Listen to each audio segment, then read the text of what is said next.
Now, in the pictures we've seen from inside Westfield, you can see the hero police officer running towards that knife-wielding man moments before she takes him down. And in the picture, two men are seen running along with her to help. We're going to go live now to one of those men, Ryan Bramble, and his friends Giorgio Di Lorenzo and Nick Torrick, who are also there. All three men joins us now. Gentlemen, thank you. Ryan, let's start with you. We saw the vision of you there running behind. Just tell us exactly what happened. I was just shopping with my two mates in Zara downstairs. We heard screaming and just all these women and children running, and we thought like they were running out the doors, so we went towards the commotion. As we went towards the commotion, the bloke walked around the corner and he was just walking casually with a knife. He looked at me and like he was only a few metres away from me and sort of just hesitated a little bit and kept going. And then a second after that, the police ran in off the street.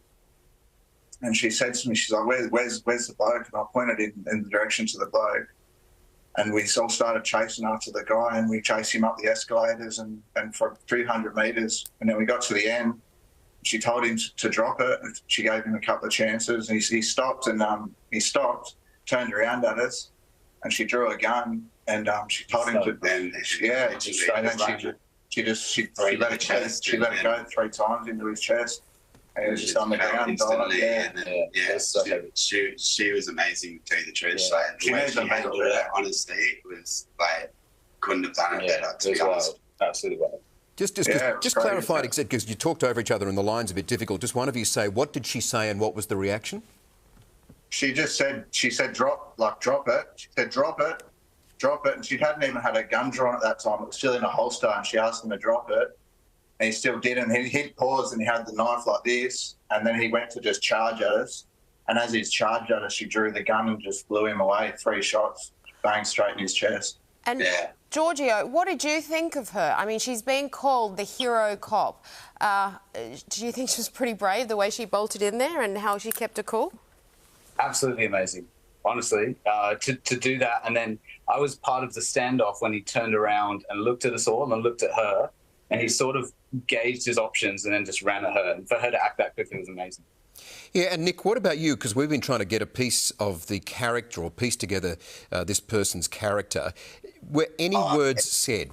Demeanour, help us fill in that picture. Well, yeah, I just feel he was completely unhinged. He was just lost the plot, because when I was in Zara just buying clothes, and there was a point where he comes to the front of the shop and he just like looks at everyone in Zara and kind of threatens them, but doesn't go in. And then there was like a moment where he was just scratching his head with the knife, and nobody was home. And then from that point, he ran up the escalators, and then that's when the other cop came. And then before you know it, there's a group of us just chasing him, and it goes all the way around the corner.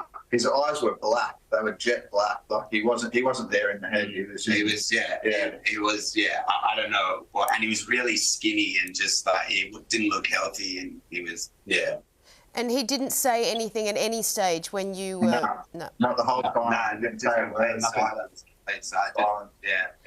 Did it look to you like he was deliberately trying to target women, or was that just the people who were easy? Random. I think it was really random. It looked like to me he was just trying to target people that were weaker than him. Yeah, because women, children, old people, anybody that was weaker than him. Because he did. He looked at us. He looked at me, and he had a second thought and kept going. He didn't. Any guy that was there, like you can see in the other footage, the guy with the cap on, he went up to him and anybody that was a bit of a threat to him, he just didn't go with it. He just went to someone else on the week, and that's what it seemed like. Yeah. Giorgio, the detective inspector, we were told, and if you could clarify this, it would help some of the reporting, that in the seconds after this person was shot, a number of shots fired, that the detective inspector then at the very least knelt down and tried to, I guess, I don't know, it was reported that CPR was attempted, but could you tell us accurately what happened? Most definitely, CPR was attempted, but there was just sort of blood coming out of everywhere. Like it didn't actually. There was no point in doing it whatsoever. He was dead. He was dead before he hit the ground. It was completely violent. It was not good to watch, to be honest. Yeah. And what was the composure of the police officer after she shot him? She was calm. She was shaking. She had adrenaline pumping. She was shaking. I said to her, congratulations, well done. And she was shaking. She could barely talk. she was awesome, but like the professionalism from her was unreal. She just came in off the street by herself, just took charge, said, "Where is he?" and just went for him. No hesitation at all. What happens then, gentlemen, because obviously there are other people around at the same time, so many people have witnessed, you've witnessed it directly, and I'm feeling for you in that sense. But did people feel reassured? Were they in shock? Did other people start running? What happened? It was a bit difficult because people didn't know what was going on. We were there, so we knew the subject was gone. He was dead, so there was no more threat. But the rest of the centre, the alarm was going off. Everybody thought there was a wild gunman running around shooting other people. There was multiple people. It was a terrorist attack. You know, we actually got outside and we didn't know he'd killed people. I thought it was just a loony running around with a knife. Oh, goodness me. So you weren't aware of that? We didn't know anybody had died. And we got outside and there was 20 ambulances there. And we looked, why are all these ambulances? What's going on? Because he'd killed all those people first. And that's when we were in Zara. And he walked around the corner and he was by himself. Everybody had bailed and scattered from him. He walked around the corner and he was just walking with a knife. And so after he'd killed everybody, that's when we saw him. Well, James, sorry, Angela, to that point then, and this is crucial, given the state that you saw him in, do you believe he would have then gone on to continue attacking? 100%. 100%. He was looking for his next victim. He was just walking around looking for his next person. But what's odd is he had plenty of opportunity to attack multiple people. He was only a few metres away from us, but he didn't. He didn't do it. Which is lucky to say, God. I don't understand the mentality behind it, but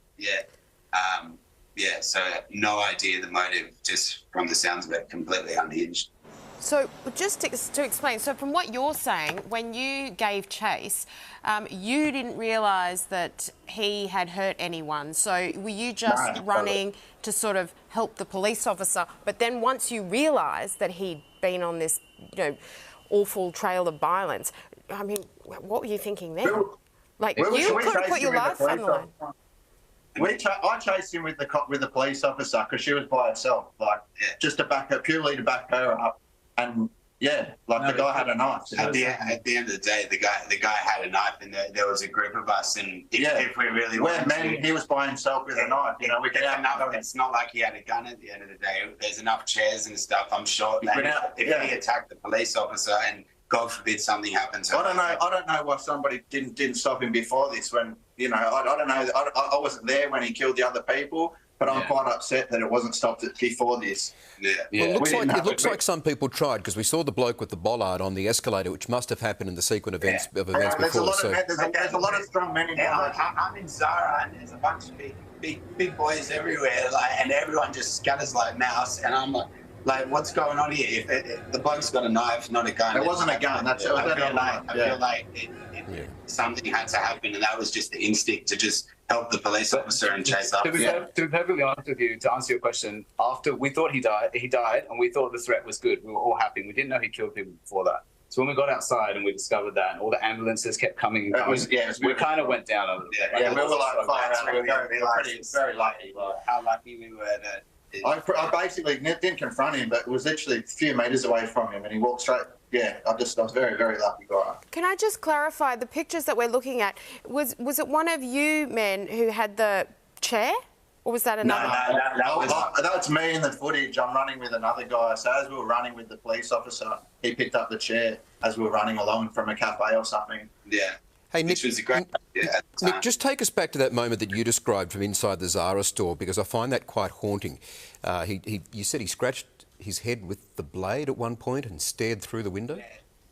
So pretty much I was in the Zara store, and then everyone just starts running into the Zara store, and he was right at the front just before you got to the escalators, like at the shop front. And there was just a moment where he was just like scratching his head with the knife and just like looking down, and just like it was like, what have I done kind of situation. And he just there was a just confused, just complete.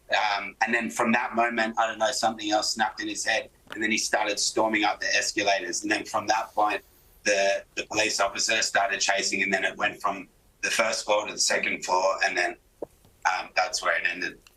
And Ryan, at the end there, where it ended, you described a little bit about the state of the detective inspector. She's done an incredible thing. She's prevented him from going on to attack more people.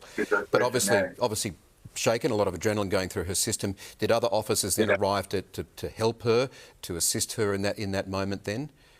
Yeah, that's right. She shot the bloke, killed him, down, put him in the recovery position, and then the knife was under his chest because he fell on top of the knife and sort of on his arms. She flicked the knife out towards me. The knife flicked out to the side, and she put him in the recovery position, and that's when the other two officers ran around the corner and then sort of took over from her, and she stood up, and I said to her, "Coach, like, well done, thank you for saving her life." And she was just shaking, just full on, like adrenaline pumping and hectic. Yeah, well, good on you as well for racing in behind her, and all of you for taking a bit of action at the moment that you saw you could, even though you weren't aware at the time that people had died before you. We very much appreciate you talking to you, because it's filled in some important parts of this story as well and made it a lot more accurate as well. We thank you for having a chat to us today, and gentlemen, good on you for what you did there. Yeah, you are heroes, very brave, running towards it. Thank you so much for having her back. Yeah, well said there, Angela, too, for having her back as well, which is part of the motive of why they raced in to help as well. Just extraordinary. Of all the things that we've heard over the past 24 hours, those three gentlemen's first-hand account of it all gives a real picture of what this attacker was doing, his state of mind, the fact that there were no words. Nothing was being spoken at all, and this stare, they said his eyes were black. Yeah, and just sort of dead and soulless, you can imagine. And I also thought, just takes you back. We talk about heroes, we talk about this hero cop and how amazing what she did and how brave she was. But when you hear how he described her afterwards, like obviously she shot him, he was dead, she was trying to perform CPR on this person who just committed carnage, and yet was just shaking and couldn't even speak. Like, so much emotion. You can't overstate how difficult and emotional that is for her. And flicking the knife away just in case. Even though, as the men said there, he was clearly dead when he hit the ground. But extraordinary, just extraordinary. We thank them for talking to us as well.